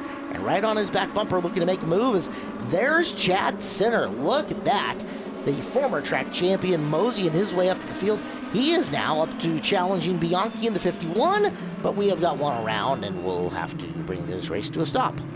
Allegra in the 31 car. Yeah, we will have to take a look at here to see how he ended up around there in turn 4, and let's take a look here is from the speed shot, Caleb. All right. And the telestrator. Oh, telestrator with the big yellow circle this time. And the zoom. And I think we can confidently say he did it all by himself. Are you sure Derek Todorov isn't hiding somewhere out there in turn 4 and yanked a string up at the last moment and caught some of those tires? Are you blaming the invisible man on the spin out? Is that what you're doing? I mean, he is quite a fast turtle. That is a thing that happens. All right, so this group did not get a full lap in. Let's see what the ticker says when we get back to her. Yeah, in fact, a couple. As we are now 19 laps to go, 11 in. And your composition of the front 4, slightly different, as Luce now starts on the inside of Decker, who is outside row number 2. And it'll be Wager and Reel once again from the front row. Caleb, I'm watching row number 4. Joe Decker, Chad Sinner restarting there with 7th and 8th respectfully. Couple of quick cars, drivers with a lot of laps turned in under their belt. And there's shenanigans going on between the front 2. You can see Wager is pushing Reel way up the track, and Reel down the back straightaway had even started trying to pinch down, and there was contact between the 2 of them. So gamesmanship on the front row. You can see that Wager doesn't want to have to scramble here on this restart to try to get it, but Reel right there on the outside once again with pressure coming in behind him. Oh. Exit to the corners making a big difference, and it is Wager again running him way up, and the bottom opens up, and hello, Jaden Luce, new race leader, and we got one around at the same time. 2 around. It is Reel, and it's Belanca involved. Jaden Luce, Braden Wager, a little bit of a crossover move there. I don't know if I could have defended that any better, and contact is unfortunately going to end that run there. Braden Wager just serpentining through there, and wow, that was getting real aggressive for a restart with still 18 laps to go, and it finally boils over, not between the two cars I thought it might have. No, it's Real who ends up getting the worst end of it. They come into the corner, and you can see, Real, wrong place, wrong time, as Belanca was trying to shove his nose in there, but boy, it ruined what was an awesome move, counter punch, basically. Yeah. Lou's taking full advantage of those front two, going hard at it. Wager made his way back to the inside. Let's watch it from the Bianchi nose cam. Interesting battle. Wow. Yeah, so that's gonna really affect how this top three is running now, because now Wager's going to have Jaden Luce to the outside. Exactly, and whereas before you could see that Real was good enough on the outside to force Wager to do something different from the inside, now we get to see what Jaden Luce's capabilities are. And again, watch, so you look at it right now, right side tires for Wager coming out of the corner were on that inside white stripe. He's now all four tires borderlining to the second white stripe. He is definitely moving that outside row cars up the line coming off the corner. It's not dirty, it's strategic, and it's making them both enter the corner a little bit higher. Now let's see what Luce can do coming off. Yeah. Whoa. Yeah, Luce pushed a little, and that's going to hurt him. Now Wager's stronger on the inside. Now Decker will get a run on Jaden Luce. Luce going to look to tuck back to the inside groove and hold the position. He'll do it. Yeah, behind them, Bianchi's having to defend Joe Decker. And here's Chad Sinner, Caleb, with still lots of laps on his side with 17 still to go. And he's going to quickly, I think, get himself up into the top 5, 6 right now. We're on board with the Flowmaster Gutter Machine and Damian Harris, another driver involved in an incident earlier, now having to fight back through the field. But right now, Braden Wager has a comfortable control of this one. Jaden Luce, Kaylee Decker, Joe Decker. Your top three. Joe Decker, about to move himself up into 4th. It has been a great start to the season for the driver of the 68 and the driver of the 86. Joe Decker's opening night got tangled up in an incident that wasn't his fault, and that maybe kind of put a dampen on it. But Kaylee up on the podium, night number 1, looking to repeat here in night number 2. Both cars have picked up speed in the offseason for sure. They are competitive, and they're up front running for race wins here. So Joe Decker to 4th. Meanwhile, Wager, now free of Real, is freeing himself from Luce and starting to put together some better laps out in front of it. There's Bianchi, the 51 car, is 5th, and Sinner, who started 20th, is looking for the 5 spot here coming off the corner. Yeah, he definitely the big mover award, not an actual award in this race being given out, but it being denoted by us up here in the tower, and we'll those of us who are paying attention to that one. Yeah. And here's the other thing: is that Chad now making the move on Bianchi to push himself forward. It's rare that you can get from 20th to 5th in this and not get clobbered. Yeah, no, and he's been lucky enough to avoid any incidents so far. Well, if your roof gets clobbered, check out All Ply Roofing. They've been serving the greater Puget Sound region for over 20 years. They have you covered from Bellingham to Tacoma, North Bend to Bremerton. Call All Ply Roofing for a free estimate or visit them at allplyroofing.com. Your Puget Sound residential and commercial roofing team. Been lucky that Sinner hasn't been smashed. It's true. Well, again, this is a class, unlike the street stocks, cautions breed cautions here. Yes. And it's rare to get a restart, as many restarts as we have that have been clean for a couple of laps, lets the field string out, and doesn't just end up being train wreck after train wreck in terms of caution flags coming out. These have been long runs, and it's really helped for Sinner that he's gotten clear of the pack and been able to take these guys on one-on-one. Yeah, right now on board Jay Luce, look at the gap Braden Wager has been able to open up so far, and Luce is going to have to play some defense from a pair of Deckers quickly trying to find him. Now, this is something father-daughter racing each other out. Joe's not going to just let Kaylee have this. He's racing her competitively here, so this might be fun to watch. The 86 can get back to the 68. He's paying most of the bills in the car. If he wants to wad up his own car, have at it, right? Fair enough. It's going to make Thanksgiving dinner a little bit weird, but at the same time. No doubt there, but right now we are hanging on here, clicking these laps away. Braden Wager is driving away as we are ticking down to single digits. Well, we're going to watch Decker and Decker coming off the corner, getting after it for third place, but we got to take a break. We'll come back. We'll finish off the All Ply Roofing Legends when we're back here on Hometrack Heroes on Seattle 11. Back to action here. The All-Ply Roofing Legends are on the racetrack, and we are most of the way through. He's Ben Iman, I'm Caleb Hart, as we are 23 laps in, 7 to go. Braden Wager in pretty good position as he has built a quality advantage over Jaden Luce. And the Decker family in behind him, 3rd and 4th. That is Kaylee in the black and green 68, and her father Joe in the black and red with white number 86. Yeah, we are really clicking these laps off. Braden Wager is still keeping that car planted low, and look at how easily he is still turning there, Caleb. It's just, it has been, ever since he got to this clean air and we've had it on this longer green flag run, doesn't seem like it's been much trouble for him at the front. And though Jaden Luce might be in some trouble, though, going to be a good battle here, 2nd, 3rd, and 4th. Jaden Luce, lots of pressure on him. Brandy Hood Promotions in-car camera look at Wager, and that's one of the things about the Legends is that they don't burn a huge amount of fuel. They're running a motorcycle engine underneath them, so it's a efficient motor as far as that goes. Your handling, other than heating the tires up, doesn't change a whole heck of a lot. Hey, we got to thank Granite Construction. Granite Construction, the proud sponsor of our Super Sprint Car Series and a world leader in the construction industry. Granite Construction is an award-winning company and a great place to work. If you're seeking a new career, check out graniteconstruction.com. Well, Braden Wager is quickly clicking up, going to have some lap traffic here to navigate easily. He'll move around the 31 here. Jeremy Allegri pretty comfortably, and then make the stroll down the Mosey path. And Braden Wager is going to, as things run, and if I don't jinx him here, is really just dominating, and it's going to open up potentially 2 races with 2 wins here from the Super Speedway of the West. He has constructed a good season here so far, as there is Luce, who is just enough pad over Decker that unless he makes a big boo-boo, should be all right. Braden Wager to the checkered flag, 2 for 2. Oh, no. Sorry, you raced to the flags, Ben, so even if the ticker says we're 30 in, you're going to go to the white flag now. Yeah, this is the last one. So Braden Wager is going to comfortably now go down the back straightaway here, and now hopefully the flag will be black and white for him as he's off turn number 4. There it is, Braden Wager. 2 races, 2 wins. That's a pretty good start to the title defense, I'd have to say. Even if he had to go 31 to do it, no big deal. No big deal. That's right. So checkered flag for him. Luce hangs on. Kaylee Decker, nice top 3 coming up for her. It's been a good start to the season for the 68 car, but tonight the story will be about the 30. Jaden Luce, a good job sandwiching them, and really a good run for him and that family team out there, and putting together some good runs to start this season.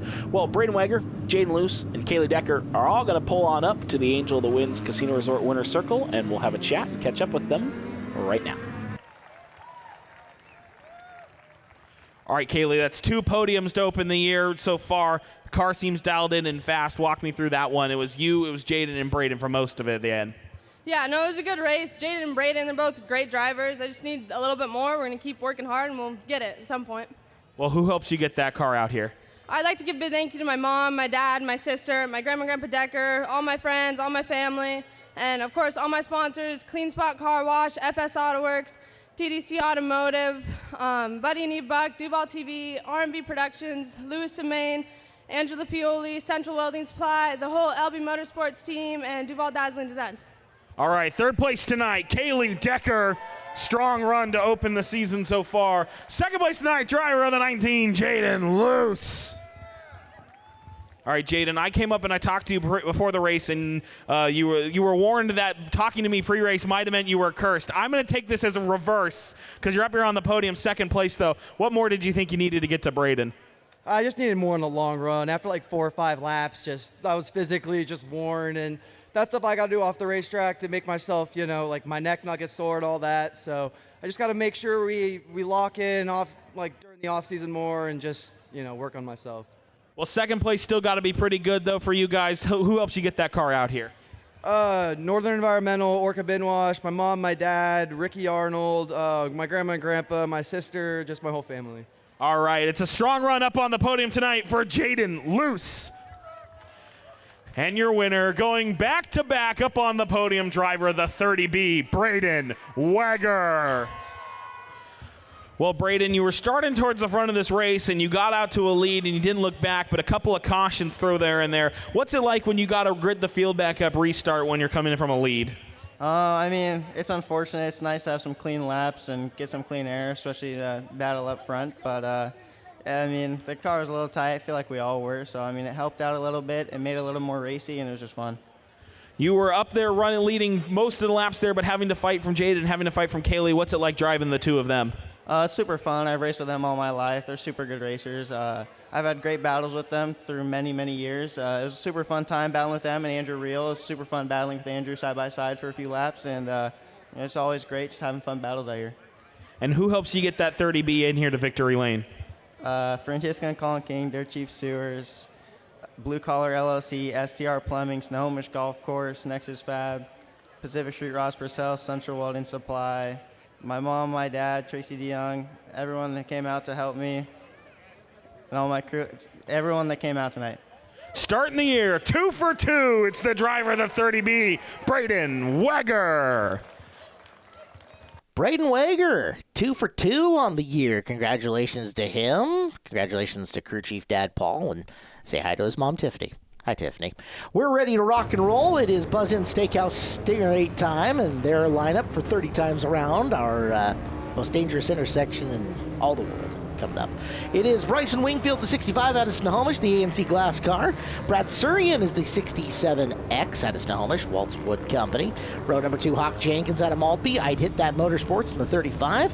And Riley Riddell in the 20 out of Gold Bar, sponsored by DL Enterprises. A couple of drivers running their second events of the night include Peyton Hopp in the 16 out of Snohomish in the cut shop of Woodinville car. Starting next to Randy Moffitt out of Everett in the B&R drywall car. Cody Hoops, the reigning defending champion of Stinger 8 Racing in the 10. This car is a new build after problems on night number 1 in the Cascade Auto Machine. Starting next to the 21 of Matt Somerville out of Monroe in the Airport Welding and Muffler Machine. It's an interesting back 3 here with Chris Delamagior in the 88 to his outside Diesel Snyder, Mr. 3 wins in one night from last year, the 717 out of Cle Elum, sponsored by Hair Inc., and Zach Bristol piloting the 13 car out here out of Granite Falls. It is going to be kind of an interesting lineup. A couple of drivers looking to pick up on bad night number 1s. Cody Hoops, Diesel Snyder, and Bryson Wingfield, former Youth Hornet graduate, and Brad Surian going to hold the front row. Front row has got their work cut out for them coming out of this one as they'll come through the corner. Green is on the way. We're going 30 times around the figure 8, the only figure 8 main event of the night here tonight on FEENAUGHTY night. Small, quiet sigh out of the mouth of Derek Todorov as you say only figure 8 feature. He'll survive. It's fine. Get him in another turtle picture.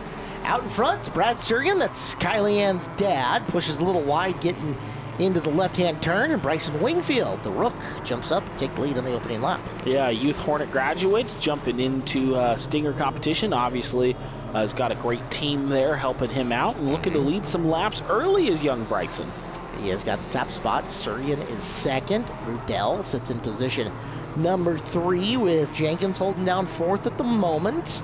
Everybody feeling their way out. This is, I'm going to say atypical. You usually see a big mover here already or something shaking loose, but they're all playing nice so far. Well, Cody Hoops picked up a couple of spots so far. He's I think, going to be up here into 4th as he gets around Hawk here.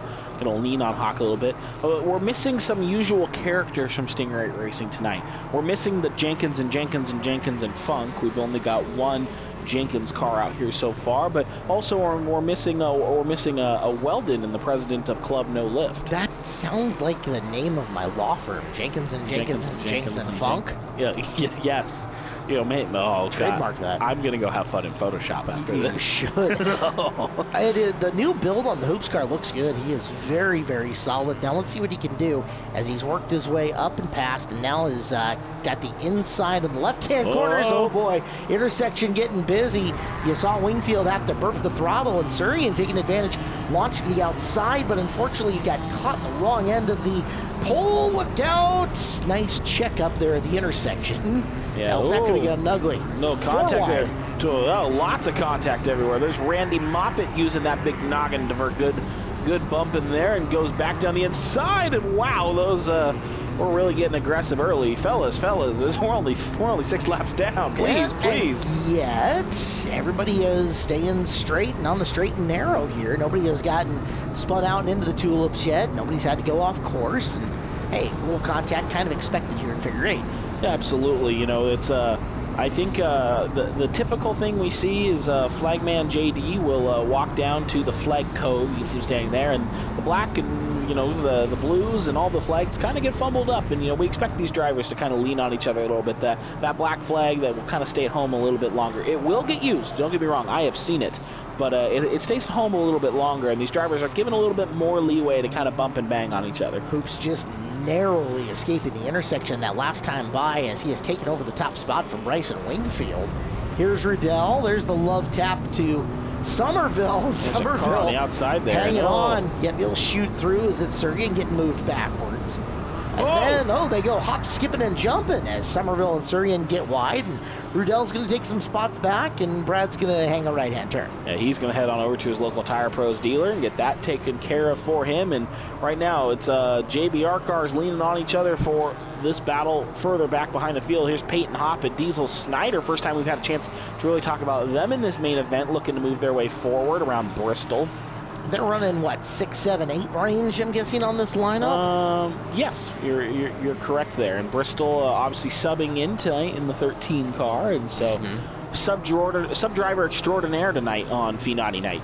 Look at that, side by side, cutting the course, coming through as it is Riddell tucking back in behind Moffitt.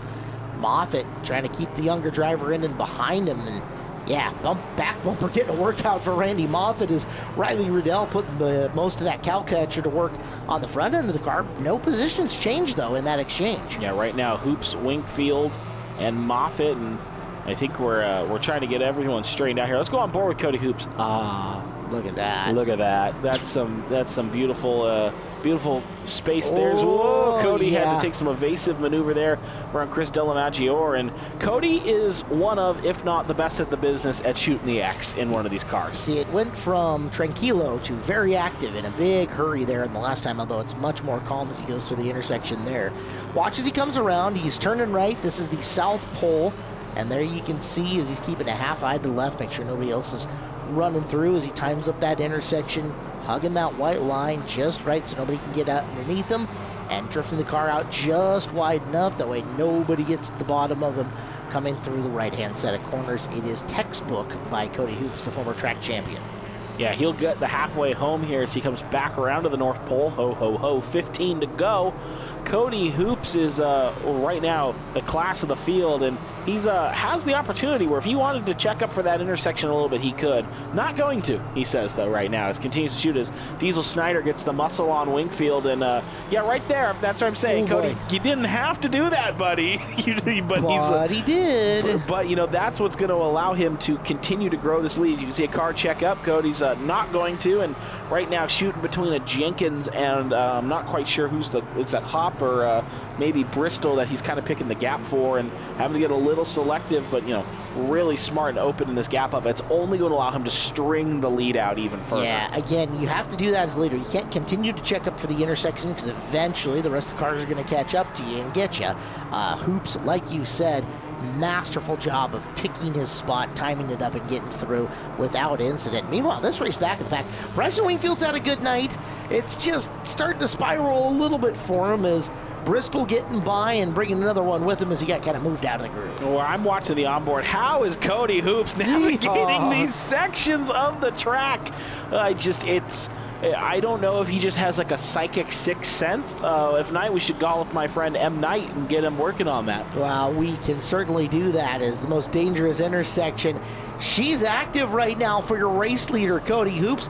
Can he survive? Can he miss the big one? Or will it be clobbering time when we come back from break here on Hometrack Heroes on Seattle 11?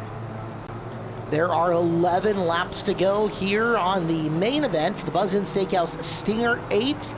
As you took a look, your leader was first guy into the picture in the 10 of Cody Hoops. That's Somerville with the underglow on the 21 car, trying to run him down as we are 2/3 of the way through the race. I'm Caleb Hardy. He has been Iman. We go in cockpit with the gloveless Diesel Snyder, who's worked his way up into position 3. Yeah, good run for Diesel, picking up after an unfortunate opening night. Ended early for him. Good run for Cody Hoops, obviously. New car debuting here. This is going to be interesting. Matt Somerville has gotten into some... The field is kind of strung out and opened up, and there's no one in front of him and Cody Hoops, and so this is just going to be pound for pound, champion versus champion slugfest. We'll see if Somerville can close this gap. Love that camera angle that you see as they enter that corner of the racetrack with them coming head on to you from the intersection. Somerville having to really scramble, as you can see, cutting it close with the intersection as it is. A lot of ground to run down between him and Hoops. Can Hoops continue to navigate safely? Can Somerville close the gap? Yeah, I'm loving this camera angle as well. Caleb, I have to give a big shout out to that one right here as we're watching Hoops and Somerville and trying to keep them all in the same frame, it appears. Looks like right now Cody Hoops is still comfortably leading right now. It's going to be 6 to go when they get to the line, but Somerville might be closing a little bit. Looks like he's clicking off quicker lap times, just barely. That intersection, though, is dangerously warm for both of those drivers. A little less so for Hoops on that time through, but Somerville had been close a time or two as he tries to run it down as they'll cross this time. And again, love the innovative angle from our Seattle 11 filming crew. Good job, guys. Good job, production, giving that to us. You watch Hoops coming through, Somerville trying to run him down with a couple of cars that are speeding in and through. Peyton Hopp, you see the 16 car kind of just sitting there, quiet, happy, not moving, and we're going to let him sit there for the time being, it looks like. Yeah, he looks like he's kind of off in a safe enough position, but that car is down and out for the count, it appears, tonight. And Cody Hoops getting on the back of some lap traffic now. Bryson Wingfield, we're looking at a driver who led some laps early. Chris Delamagior, this might open up the door. He's boxed in, nowhere for the 10 car to go. This is going to be huge for Somerville. Opportunity for Somerville, and coming through in slower traffic. Hoops will fight his way through the two. Beautiful move to split the difference there. Buy himself a little more time. Somerville trying to swing to the outside, make it the inside now of Wingfield. Somerville has made up the gap as we're going to come into 2 to go the next time they cross past the tires where the flagman's going to be. Yeah, this day to night race is quickly clicking off. It will be 2 to go, and Somerville to the back bumper of Hoops. He's there. He's using the big horn, and this is where sometimes that secondary car can be your advantage. Cars heading toward the intersection. Give them a little bit of push out into the intersection. Force them out there, or right here in the South Pole. Give them a big bump. Ooh, stave off the Uke tire and run along the side back to the north. All right, it is Hoops hanging on. He has got that car buried on the bottom groove, trying to keep Somerville behind him. A whole lot of front bumper from Somerville. Cross the intersection once, one more cross to go, and more physicality from the 21. They are leaning on each other, Miller blows. They're going to pull side by side as they get to the intersection. Somerville gets the nose out in front, but Hoops to the inside. They're going to keep it real tight but real clean. Cody Hoops is going to use the inside line to go to victory lane. Oh, Somerville did everything he could to try to force Hoops just far enough out to get a run on him, but it wasn't nearly enough as you've got some real physical racing between the two. Diesel Snyder ends up taking a quiet but productive third as Somerville and Hoops, those two, putting on a show out in front and an aggressive spin. Let's go down to the Angel of the Winds Casino Resort winner circle. All right, Diesel. Season opener, broken axle, full laps in. I said about how this is redemption for you. How does it feel to be back on the podium? It feels pretty rad. I mean, it's not a first, which sucks, but I got stuck in that just carnage, and I was like, oh my god, I'm screwed. It's like, I'm like, come on, just sneak out, and I was like, oh, sweet. Then I just was like, hold on, this might hurt, and I was like, all right, I made it. Another clean and green series, that rarely happens. You work the sector so well. What is the secret to that? I don't actually know. Tire pressure, I guess. I don't know. All right, Squash gets you out here, buddy. Oh, dude, I'm screwed. Herring, Scott's Concrete, East Side Equipment, SC, Full Throttle Graphics. My main supporter here, my mom, she does everything for me, and I've been kind of a pain. North Point Landscaping, these awesome fans. Thank you guys for coming out tonight. Third place, 717, Diesel Snyder. Thanks, Derek. All right, Matt, second place. Heck of a bout to you, Cody. As always, what more do you think it would have taken to get in front of him? I'd like to try with 5 more laps, but he was running really well. I had the benefit of not really shooting the intersection. I was watching him farther out, and he earned every bit of that one, but it was fun to test him and make sure that he fully sealed the deal on that. So when it's a clean and green stingray race, back-to-back, which rarely happens, what does that do for you? Are you happy about that? Do you want more cautions, or are you just happy with the clean and green race? I would have been happy with my car being a little bit more straight, but somebody ran out of a little bit of talent out there.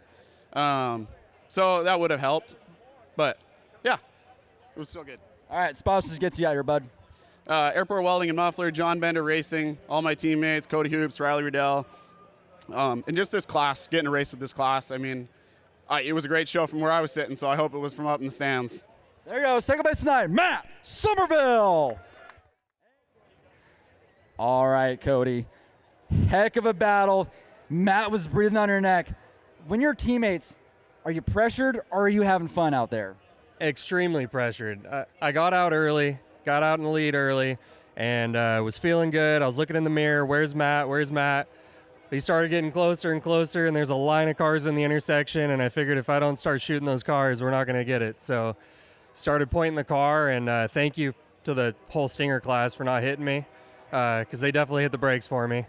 Yeah, that was a fun one. He caught me in the end. I knew he would, and just held him off. So, No, a great run night in the brand new number 10 machine. I know you're selling your old car, so is this better than the old car? I think we did something right. I can't thank Matt Somerville enough. He helped me find the car. We built it in his shop, bunch of hours into it, time away from family, and I really appreciate him. Great teammate, really great friend. So thanks, Matt. My stepdad Tom, he came out and helped yesterday just get the last couple details on the car. My wife spent a lot of time working on this car the last couple weeks. Really appreciate her, my kids, John Bender, JBR, and the whole JBR crew for feeding us, and it was a great night. There you go, your winner tonight, the 10 of Cody Hoops.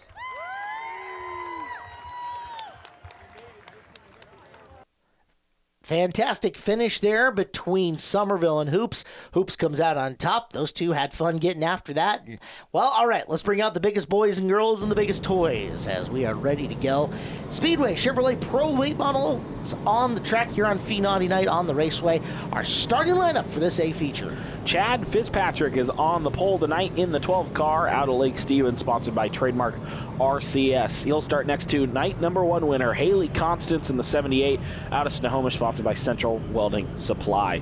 Row number 2, the 00 hero Nemo Lang is out of Linwood in his J&R trucking machine. He'll start next to the 2 car Mike Marthaler Jr. out of Everett in the direct carpet cleaning car. Row number 3 is the 9 of Alexander Boyat out of Graham. It's Z Clear, the sponsor on it. Brandon Brock to his outside out of Sandwood, the 94, sponsored by Myers Metals LLC. 4th row, you've already seen Dempsey Graham once. He is on the inside, the 06 out of Duval, Duraflap Custom Mud Flaps. And the 77 is Ken Sleveland. He's from Edgewood in the Alltech Electric Inc. car. 2 drivers making their season debut tonight are on the back to start this one. First, the 45 out of Marysville, it's Nick Beecher, and sponsored by the Kendall Auto Group. He'll start next to, piloting a different car to him. It's the 1 car tonight, Dawson Cox out of Arlington. He'll bring up the rear of this field. So Beecher and Cox making their season debuts tonight. Cox sponsored by Quality Quick Lube. Interesting field, interesting layout. Fitzpatrick and Constance on the front row. Lang and Marthaler, only with a handful of late model starts under his belt in the 2 car with a very good starting spot outside the 2nd row. Well, they're going to get up to speed and ripping off turn 4. The green flag is out, and Chad Fitzpatrick's going to have this low lane. This is Chad likes it. Chad can defend this low bottom like no one else can, and let's go. Haley got a good run to the outside, however. Chad going to really try to muscle the inside here. It's going to be a tough one off turn 4. Haley got really wide. Oh, just stepped off the back there. Constance is going to clear Chad Fitzpatrick at the line, but lay just a slight hedge up the track in the middle of that apex of that turn. Chad going to fight back on the inside. Constance trying to use that outside groove, and she likes it up there. She's found speed there in the past, but this time off the bottom, a better lap for Fitzpatrick. And the 78 car is going to duck in and follow here, getting into the corner, because you do not want Nema Lang getting side by side with you at any point in time. it is going to be Fitzpatrick, Constance, and Lang, 1, 2, and 3 here in the early going. Yeah, something I don't think I've ever said before, but Nema Lang was real loose off turn 4 there to start there. I don't know if that was just kind of trying to fall. Hit a real big bobble.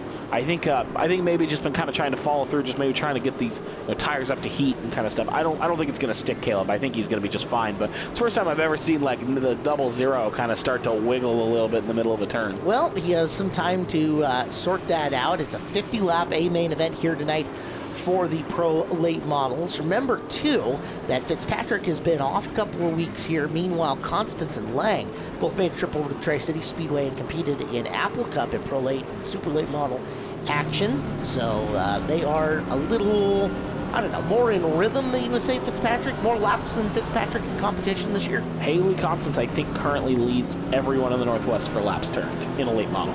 Could be. I think so. I think my numbers are right. Okay. I'll trust your numbers, even though earlier in this day you said you did math. That's my math.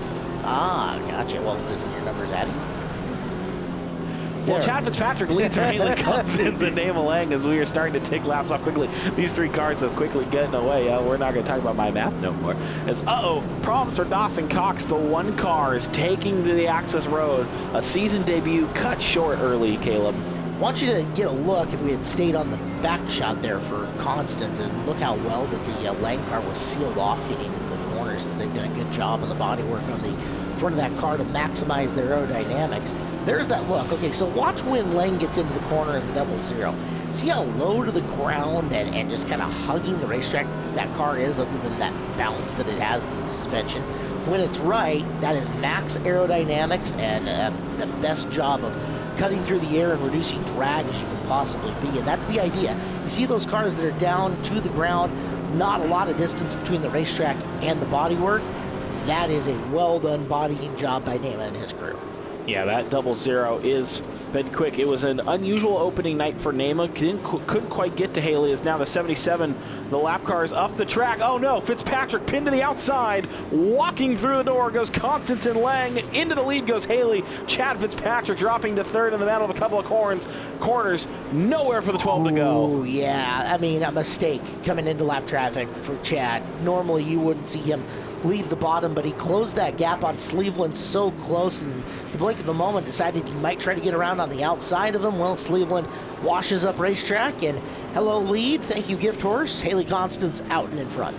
And there's the 77 limping back towards the pits there, so maybe a mechanical issue for Ken Sleveland forcing that one. We will get a little checkup on here in a little bit if I can get some information on that. But well, yeah, I can imagine that the 78 car might be thinking of buying him a nice steak after the races tonight. Speaking of which, Buzz Inn Steakhouse, serving hand-cut Angus steaks all day. Breakfast and mouth-watering burgers with multiple locations throughout the region. Buzz Inn Steakhouse, for a great deal on a great meal. Buzz Inn Steakhouse, your best choice. Buzz Inn Steakhouse, the proud sponsor of the Stinger 8 division. Caleb, do you have a Buzz Inn recommendation for when a lap car drifts up on you from the lead? There's never a bad time for a country fried steak. All right. Get the Bigfoot version. You may not finish it, but you'll enjoy every bite. Well, we'll go on board with Chad Fitzpatrick now and looking at, yes, the orange powder coating on that chassis to match the vibrant car. You won't miss his car on track. Both Haley, Chad rolling out really nice schemes to open up this year. This is the same name of scheme we've seen, but it's, when you've got something classic and when you've got something recognizable, why change it? I get that too, so. I'll give you a really good example of why some of these guys choose to run electronic gauges and stuff in the car. Look how dark it is in there right now. And Chad's got analog gauges. They're right tucked in behind the middle of the steering wheel. You can see apex of the corner with the shadows the way they are. Those are tough to see. That's why a lot of those drivers have switched to a digital output on that. We have got a race for your lead here on the left-hand side of your screen. Lang is right up on the back of Constance, and Constance having to make the smart choice, gets to the inside of Dempsey Graham, gets through and ahead. They both get past the 9 car as well of Boyat, but boy, Nema with opportunity there. Slow traffic really playing a factor in this race today. Yeah, Dempsey Graham, little heads up, high IQ move, followed Nema Lang and Haley Constance through on Boyette, picked the spot up. That was a battle for position between the two of them. So Dempsey saw the gap open up for the leaders and said, well, I'll just tuck in and follow and pick up this spot right here. Now this is a lapped car situation. Dempsey Graham is down the lap. Chad Fitzpatrick is third, so we're going to see Dempsey might try to step out of the way here and get out of the way of Fitzpatrick. That blue and yellow flag that gets thrown out there, some people interpret that as a move over flag. Others interpret it as a hold your line flag, and Graham has been committed to the bottom. Fitzpatrick going to give him a love tap to move him out of the way, and Chad will get by. Well, however the job gets done. So, but that is going to be a huge holdup for Fitzpatrick. Look at, you can see kind of on his onboard, look how far away Nema and Haley are now. This one is just been not, the dice have not fallen the way of Chad Fitzpatrick today, and this one might just not shake out for him. He is going to be begging for a caution flag is what Chad is going to be looking for. However, first on the agenda is our final commercial break of the night. So commercial break coming up. We'll finish off the Speedway Chevrolet Pro Late Model main event next year on Hometrack Heroes on Seattle 11. 27 laps left to go here in the Speedway Chevrolet Pro Late Model main event. You're looking at your leader, Haley Constance, looking to go 2 for 2 here on the year at Evergreen Speedway on Hometrack Heroes here on Seattle 11. I'm Caleb Hart. He's Ben Iman. Ben, Nema Lang is trying to run him down, sparking it up by dragging something on the bottom of turn 3 and 4, but keeping Haley close enough to strike if she makes the mistake. It is Constance Lang, Fitzpatrick third place, not on the screen at the moment, but the battle is up front at the halfway mark. Yeah, and drivers will tell you in this division, we have to talk about the tire game and these Hoosier slick tires that these run on, ST1, ST3s. Oh, caution flag is out. Looks like we're taking long. It might be, getting called. There's debris on the track out there in turn 2. Oh, yeah, there it is. So not exactly sure what came flying out, but it's enough to draw the caution from race control, and halfway through, we're going to rack and stack. I'm going to say 99% sure that is a to-go box from the Buzz Inn Steakhouse. So, yeah, I'm somebody. Don Fairley. Wow. Don. For shame. Well, halfway through, this gives these drivers a chance to re-rack up. Chad Fitzpatrick says, thank you for taking takeout, Don, as he gets to start right in behind your lead, 2. Constance and Lang 1 and 2, and it's going to be Nema on the outside groove, Haley down to the inside, Fitzpatrick stuck in, and Mike Marthaler, who's been running 4th all race very quietly but very successfully, right outside of Chad, and see if he can sneak a position here. Yeah, this is going to be an interesting restart. This is definitely what Chad Fitzpatrick needed. Here's a shot to get back to these leaders as they're going to get ripping and roaring out of turn 4, and Haley Constance is going to have the favorable lane. Nema's going to really arc that corner wide and is going to get the nose out in front into 1 and 2, but Haley's going to benefit. She's got probably a bit more bite off the corner than Nema does. I think Nema's got a lot of drive in, Haley's got a lot of drive off. Well, let's remember, opening lap of this race, it was Haley from the outside groove that actually led it over Fitzpatrick, and it wasn't until the second lap of this race that Chad took it over on the inside, and that might be exactly how this is playing out right now. Nema led the first lap of the restart, Constance powering through the bottom, gradually making it harder for Nema to stay up there. And I think Haley at the line, got the lead back there on the second lap of the restart. Yeah, Nema's, how long can he hang out there is going to be the question, and I don't think it's too much longer, Caleb. I think he's going to have to duck down. And, got real wide off the turn there, and now that Haley Constance is going to almost clear. But now Chad Fitzpatrick sticking the nose back down in on Nema. Chad saying, hey, this race ain't over for me just yet. Well, let's see if Nema tries to get back in that groove between Constance and Fitzpatrick. If he can get down and close the door and force Fitzpatrick to the high side, he'll be all the better for it, because right now they're door panel to door panel for second. And Haley Constance has to be loving this, because she's able to run her line, click off quick laps, and start to drop these two squabbling behind her, and Nema's going to just get a little bit more drive off turn 4 there and look to clear. Chad doesn't throw the nose down, or doesn't throw the rear down. He isn't going to throw a block and let Chad there, but a little bit of a bobble. There it is. Nema clears. So clear into second again for Lang. Fitzpatrick tucks into third, and Constance gets away by a couple of car lengths. You started to mention tires here in this one.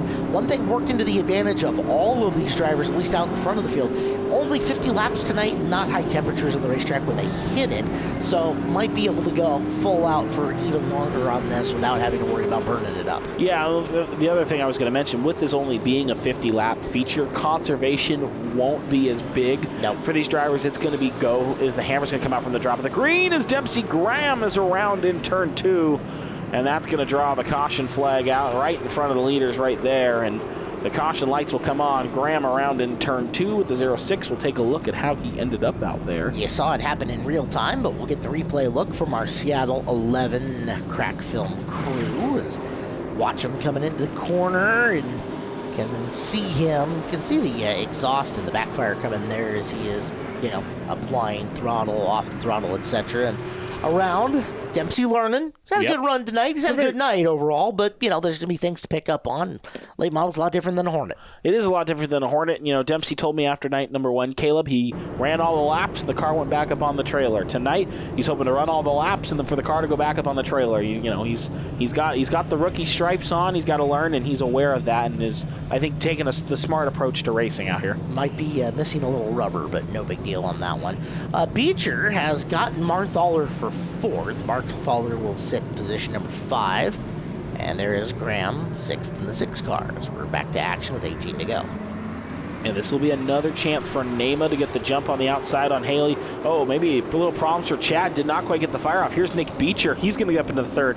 First time we're talking about the 45 getting involved up front. So Chad Fitzpatrick's going to drop back to 4th, and Haley's going to have to now fight Nema again. Can Beecher get to the inside of the 00? Looks like no. They'll all clear and settle in there now, and Marthaler will drop to 5th. Right before the Don Fairley's takeout caution that we had, Beecher was about to go a lap down. Now look at him taking full advantage and back up into the top 3, and close enough to Nema Lang to maybe make something happen if Nema makes a mistake. So we'll go in cockpit with the brand new promotion shot of Beecher coming off the corner and watching the top 2 go to battle. Yeah, Nick, I can tell you him and the crew worked real hard, Caleb, to get this race car out here. They weren't even really sure if they were going to get out here for this main event. Up until about late Friday night, they were really throwing the wrenches at it, and they were able to get the car ready. They made it out. They were like, look, we're going to come out, we're going to run the laps, we're going to see how this thing goes. And right now you're running 3rd. It's got to be pretty good. New to them race engine on this car, right? That's my understanding, correct.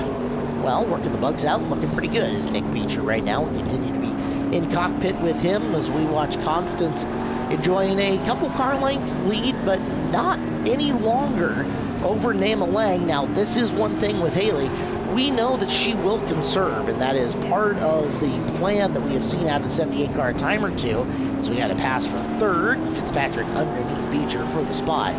We know that the 78 car, even when they don't need to conserve, might not show the entirety of their hand. So with this is still close with 10 to go, maybe see her step on the gas and extend it. I don't know. We're getting close to that point. It's going to be a chess match. You know what I mean? Haley is incredible at saving tires. Nema is just all around probably one of the greatest drivers to wheel one of these cars around here. So this is setting up to be a good finish if the 00 can get back to the 78. About a car length between the 2 of them right now, but I'm sure Haley hasn't shown all the cards. I'm sure Nema hasn't shown all the cards. And who's going to go first is going to be the question. I'll tell you what, both of these pit areas are loaded with smart guys, smart pit guys, good spotters.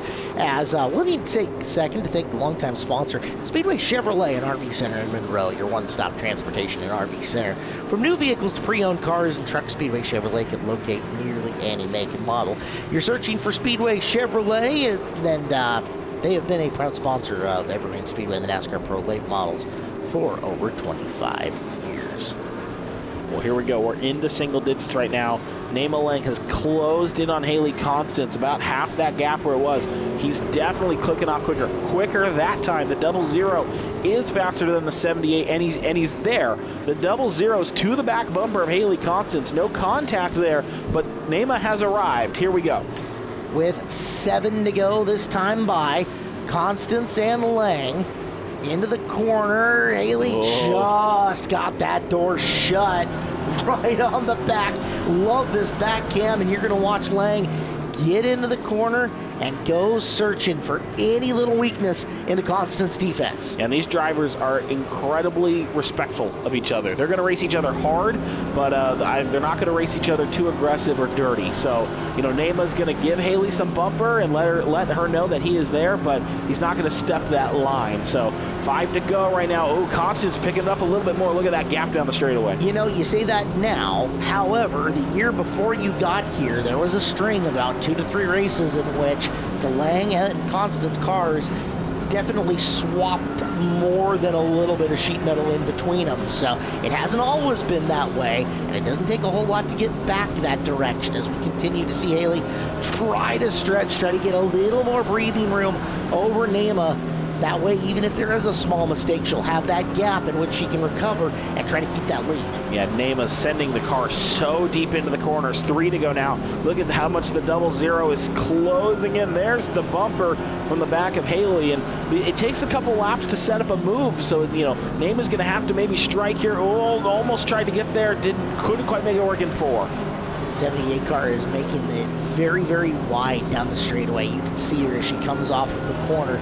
Not so much down the back straightaway, but on that front straightaway, she is getting off the turn and coming up to the point where there isn't necessarily enough room to get out and around between her and the wall. As the white flag is out, we're down to 1 to go, man. Yeah, and Constance actually picked it up more that last time on Lang. Neyma Lang just might come up a little shy on night number 2. It's going to come through the roll through 3 and 4. Lang not going to get there. Haley Constance is going to start 2 for 2. Caleb Hart going back to victory lane. Deuce is wild for Constance in the 78. Lang 2. Fitzpatrick recovers for 3rd place here on the night in the Pro Late Models. Wow. Great start to the year for Haley and the Joe's chassis. That's a fantastic run. It's a great run for the 78, holding off a couple of really strong drivers. Neyma Lang just looked a little bit more to get there. Well, we're going to catch up with all 3 of those down to the Angela Wynn's Casino Resort Winners Circle. All right, Chad, running 3rd. It looked like everyone had something going on tonight, but coming home up on the podium, got back around Nick there at the end on the final restart. Walk me through having to restart with him up there. That was good. It was that's disappointing to be ran up the track by a moron that shouldn't be out there.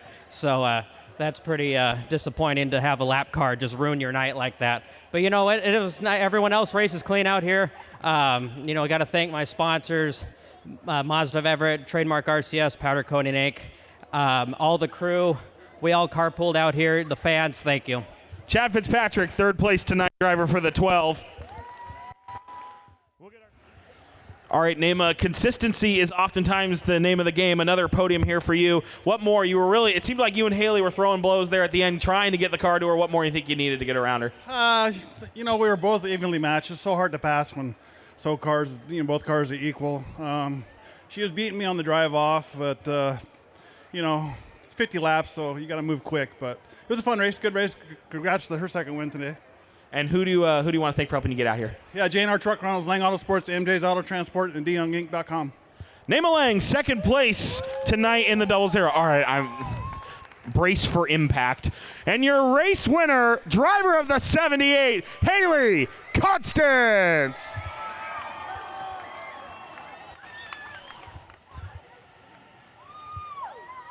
All right, Haley, it quickly off the fire 50 laps ago seemed like it was going to be another classic you, Chad, Neyma coming down in the wire there. But Chad up the track, opened the door, you ran on through and were able to fend off Neyma through a couple of restarts. Just walk me through what's it like when you kind of see that gap open and then have to walk through a couple cautions there. Right, yeah. I got super lucky because Chad, he got kind of screwed there when the lap car decided to go high last second. But in racing, you have to take those opportunities, even if it's luck. So I was able to take that, and then we had a few restarts, and we fired off pretty good. We were struggling a little bit with setup today, have a little bit of issues with brakes and things that I want to get fixed before we come out here for next race to get even a little better, because I know I had Neyma hot on my tail, and same thing with Chad. A lot of fast drivers, so we have to keep up on our maintenance and our program to make sure we stay ahead of everybody. When you got a car like Neyma Lang, like right on your back bumper there for 10 laps, is that going through your head as you're getting that word from your spotter, or are you just trying to click off your laps? Yeah, it's a lot of pressure because Neyma's super fast. I have a lot of respect for him. I know he'll race me clean, but obviously you never want to hear that he's half a car length or with you towards the last couple laps, because when a move needs to be made that close to the end of the race, he's going to take that opportunity. But I'm just glad we were able to come out with the win because my team works so hard to get us out here every weekend, so I'm super happy with how we finished tonight. And who helps you get that car out here? Huge thank you to my dad. He does everything. He works super hard on my car. My family, my mom, all my fans who come out and support Evergreen Speedway, Matt Pioli, Ginger Pioli, Central Welding, Wade's Gun Shop, DeYoung Inc., Allied Motorsports, and there's a bunch of other people who support me, but that's all off the top of my head. All right, your race winner for the second time in 2026, Haley Constance. Well, Ben, we've seen the superstar potential in Haley Constance for a while now, and here on FEENAUGHTY night at the races, that is win number 2 out of 2 here on the year. Congratulations to her on a great night of racing. Yeah, overall, I think it was a great night for everyone. A couple of repeat winners, couple of new winners, and just a lot more on tap for the rest of the year. Let's see if anybody can repeat next week here on Hometrack Heroes, where we'll have Outlaw Figure 8, Super Stock Figure 8, Mini Stock, Vintage Mod, Spec Ranger Truck for the first time, and Youth Hornets. Next time you can be at Evergreen Speedway Live, and there's nothing like being at Evergreen Speedway Live. You can see Pro Late Models. It's going to be on Saturday, May the 2nd. Street Stocks, Stinger 8s, Hornets and Youth Hornets. We invite you all to be there. Saxon Hop on the interviews tonight, along with my partner in crime, Ben Iman, for the Hobbses and all the camera guys. I'm Caleb Hart. We'll see you next Sunday night. Thanks for tuning in here to Hometrack Heroes on Seattle 11. Thanks for watching Evergreen Speedway's Hometrack Heroes on Seattle 11. Join us next week for more great racing from Evergreen Speedway.